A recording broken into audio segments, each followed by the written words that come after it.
For 2 years, I paid my sister $3,200 every single month because she promised she was helping me build a future. Then yesterday, I discovered the truth. I never owned anything. My name is Aiden. I'm 27, I live in Seattle, and for the last 2 years, my older sister Emily has controlled every part of my life. Not with force, with trust. My trust. It started simple. I graduated, got a decent job, nothing fancy. Emily told me, "Don't waste money on rent, live with me. I'll help you buy real property." She said we'd do it together. She said she had a plan, and I believed her. Her offer felt like a blessing. "You can stay in my condo," she said. "Just help with expenses." That sounded fair. Expenses? $3,200 a month. But she swore, "Every dollar you give me, I'll save for your house deposit." She even said, "One day you'll thank me. You'll own property before 30. And I wanted to believe that. Because owning a home, that was my dream. And everyone knows how impossible that feels now. Especially in America. The first year, I worked late, took overtime, skipped vacations, and paid her. Every month. Never missed. $3,200, straight from my paycheck. While everyone else partied, I was being responsible. Or at least, that's what I told myself. But something changed recently. Emily's attitude. She started acting superior, talking down to me, like she owned my future. She told her friends, "He'll never make it without me." She joked, "He's basically my investment." And whenever I questioned anything, she'd say, "You're too emotional. Just trust me, Aiden." But the real punch? 3 weeks ago. During dinner, she looked me straight in the eyes and said, "Honestly, you'll probably never own property. Not with your mindset." In that moment, something inside me cracked, because I realized she didn't respect me. Not even a little. And then, the discovery. Yesterday, I found the document, the condo lease, and the true owner name. It wasn't Emily, it wasn't family. It wasn't even someone related. It was a stranger, a random real estate investor. Meaning, the place I've lived in, the place I've paid for, was never hers. Not even close. And all those $3,200 payments were not savings, not investments. They were just her rent, while she pocketed the difference. That's when I realized she didn't help me. She used me. When I held those documents in my hands, my entire body felt numb. I kept asking myself, how long? Has she been lying to me? How long had she been laughing behind my back? How long had I believed a dream that never truly existed? That night, I waited in the living room, quiet, shaking, hurt, angry, but mostly disappointed. Disappointed in myself for being blind for so long. When Emily finally walked in, her heels clicking on the floor, she saw the papers on the table. Her face dropped, not with guilt, but annoyance, as if I had done something wrong. I looked at her and said, "Whose name is this, Emily?" She rolled her eyes, like it wasn't a big deal, like I was overreacting. She sighed and said, "Stop being dramatic. You wouldn't survive on your own." That sentence stabbed deeper than anything she ever said before.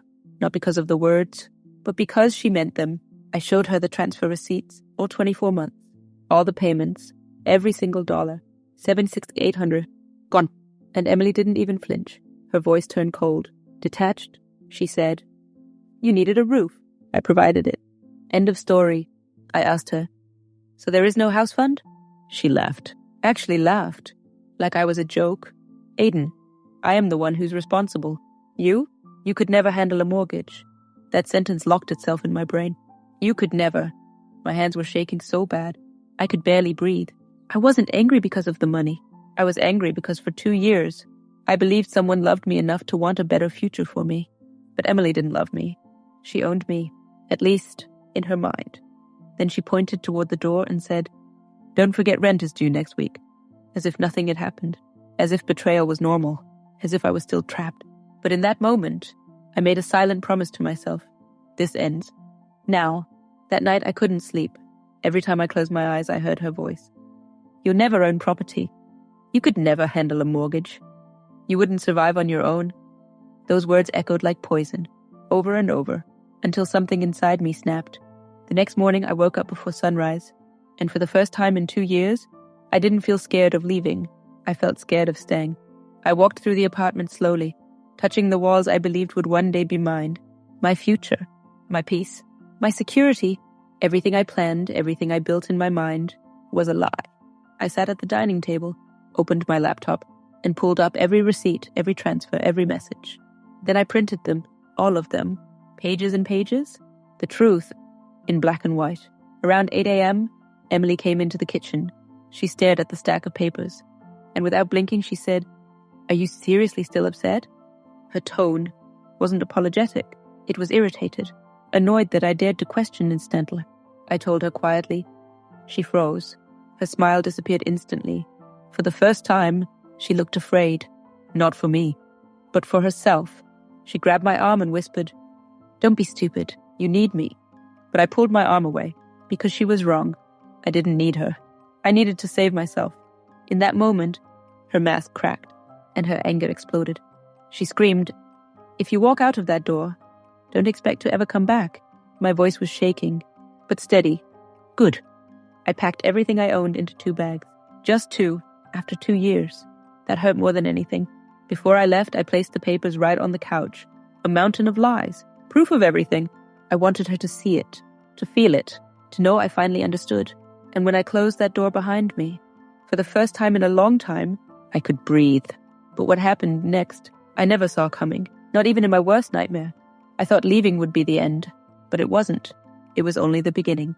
Because 2 days later, I got a phone call that changed everything. It was my cousin Lisa. She sounded nervous, shaky. She said, "I need to tell you something about Emily." My chest tightened. I already knew it was bad. I just didn't know how bad. Lisa took a breath and told me everything, piece by piece, slowly, painfully, shock after shock.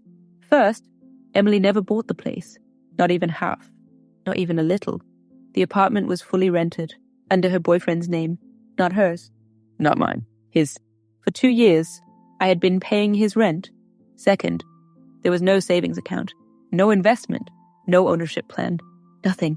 Every month she used my money to pay their bills, their vacations, their furniture, their nights out. Third, Emily told everyone in the family that I was freeloading off her, not supporting her, not helping her, not contributing, but using her like a parasite. I felt sick. Suddenly everything made sense. Why she got angry when I asked questions. Why she avoided conversations. Why she exploded when I talked about leaving.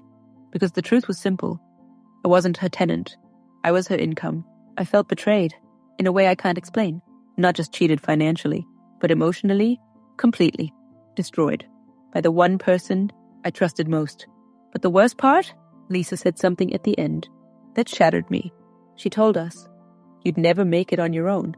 Not once, not twice, but many times, to everyone, behind my back. I hung up the phone, sat on the edge of my bed, and cried. Not because I was weak, but because I finally understood. It was never about helping me. It was never about family. It was control, manipulation, dependence, and I walked right into it. But I didn't know that the biggest betrayal was still ahead. And this time, it wouldn't just break my heart.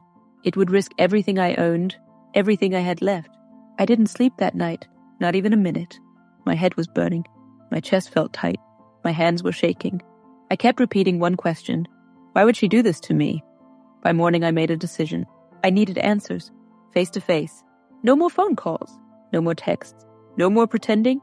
So I drove back to the apartment, the same place I paid for 2 whole years. Emily opened the door. She looked surprised, annoyed even. She crossed her arms and said, "What are you doing here?" I stepped inside slowly, calm, focused, finally ready. I asked her directly, "Why did you lie to me?" She froze, eyes wide. She tried to laugh it off. "Lie to you? About what?" I cut her off. About the apartment, about the savings, about everything. Her face changed instantly, cold, cornered, angry. She snapped, "You're dramatic. You don't understand how life works." My voice broke a little. "I trusted you." She didn't apologize. She didn't explain. She didn't deny it either. Instead, she said something so cruel, so cold. It still echoes in my mind. "Without me, you'd have nothing." For the first time ever, I saw her clearly. Not as my sister, not as family, but as someone who enjoyed seeing me depend on her. Someone who needed control. Someone who needed me small. I walked into my old room, packed the last of my things. She didn't help. She didn't say goodbye. She just watched. And before I left, I turned to her and said, "You're wrong. You don't get to decide my future." She rolled her eyes. "You'll come crawling back." But I didn't. I walked out, closed the door, and that moment, I promised myself, I will never be controlled again. Never again. Not by her. Not by anyone. But 3 weeks later, I received a letter in the mail, a bill in my name, for something I never knew existed, something massive, something terrifying, and it changed everything. Grandfather sat beside me as the evening settled in, the room dim except for the soft glow from the lamp in the corner. He watched me quietly, like he was studying not just the moment, but the history behind it. "Do you feel lighter yet?" he asked. I exhaled slowly.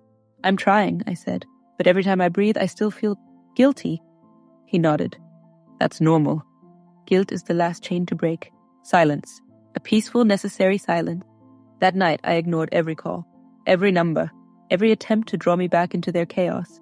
Because healing is not answering the phone when trauma calls. It's letting it ring. The next morning, I sat at the kitchen table with a cup of coffee, watching steam rise like a new beginning. For once, my phone wasn't in my hand. It wasn't controlling my breath or owning my peace. I looked at Grandpa. "What if they never change?" I asked. He folded his newspaper gently. "They won't," he said plainly. "But you will."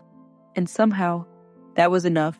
I didn't need them to apologize. I didn't need them to understand what they'd done. I didn't need them to fix anything. I only needed to walk forward, without dragging the weight of a family who refused to walk with me. By afternoon, something inside me shifted quietly but massively. I blocked every number, not out of anger, but out of survival. Not for revenge, but for recovery. Not to show strength, but to finally have some. Grandpa poured 2 glasses of water and raised his gently. "To peace," he said. I lifted mine. "To freedom," I answered. We clinked the glasses, and for the first time in years, I felt alive. Not useful. Not needed. Not drained. Alive. A person with a future. A life with space in it. A heart that finally belonged to me again. And somewhere deep inside, I realized healing doesn't begin when you forgive others. It begins when you finally forgive yourself for staying too long. And that day, I did. Days passed. Quiet days. Healthy days. Days without anxiety vibrating in my pocket. I stopped checking my phone every 5 minutes. I stopped expecting apologies that would never arrive. And slowly, like winter melting into spring, something strange happened. I started to feel normal. Not numb, not tense. Just normal.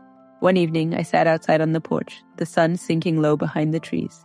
The sky glowed orange and lavender, like a calm I'd never known. Grandpa stepped outside with 2 blankets tucked under his arm. "The world is quieter when you're finally listening to yourself," he said. I didn't answer. I didn't need to. Because as the sun faded, I realized what was missing. My family hadn't called in days. No demands. No threats. No manipulation disguised as love. Just silence. And I didn't miss them. Not the chaos. Not the panic. Not the responsibility. Not the pain. That night, lying in bed, I stared at the ceiling and thought, for years I believed the phone would ring in my darkest moment. But when I collapsed, it didn't. And suddenly, I didn't want it to ring anymore. Because peace isn't found in the people who broke you. It's found in the space they leave behind. The next morning, I woke up earlier than usual. Birds outside. Coffee brewing. A quiet house. My life had shrunk, yes, but in the best way possible. It was no longer overflowing with other people's emergencies. It finally had room for mine. I sat down with a blank notebook. Not bills. Not budgets. Not expenses. A notebook full of maybes. Plans. Dreams. Possibilities. Not for them. For me. I wrote the first sentence slowly. I want a life that doesn't require me to disappear to keep it together. Grandpa walked past the table, reading over my shoulder. "That," he said, smiling faintly, "is the beginning." And somehow, I knew he was right. It wasn't the beginning of a new chapter. It was the beginning of a new story. One where I wasn't the villain, or the savior, or the paycheck. One where I was finally the main character. Weeks passed. Colorado air turned colder, sharper. But for the first time in my life, I did not fear the cold. Because I had warmth inside me, a kind of warmth I had never earned or begged for. A warmth I built myself. One quiet afternoon, my phone vibrated on the table. I stared at it for a long moment. Not with panic, not with dread, just acceptance. The caller ID said, "Mom." I didn't answer. Not out of anger, not revenge, just clarity. Because I finally understood. Some doors are meant to close. Not loudly, not violently, but quietly, so you can hear your own future knocking. I let the phone ring until it stopped, and for the first time in my life, I felt free. Grandpa joined me on the porch that evening. He sat beside me, hands wrapped around a mug of tea. "You know," he said softly, Peace isn't always loud. Sometimes it's just knowing you survived. I exhaled slowly. I survived. No, he corrected gently. You rebuilt. The sky faded into a deep, endless blue. And for the first time, I wasn't afraid of tomorrow, or next month, or next year. I wasn't waiting for disaster. I wasn't holding everything together with bruised hands. I was becoming someone new, someone healed, someone whole. And then came the moment I didn't expect.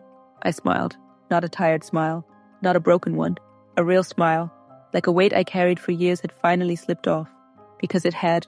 I no longer needed them to choose me, or love me, or see me. I had finally chosen myself. And that was enough, more than enough. And until the next story, take care of yourself, set your boundaries, and never forget your worth.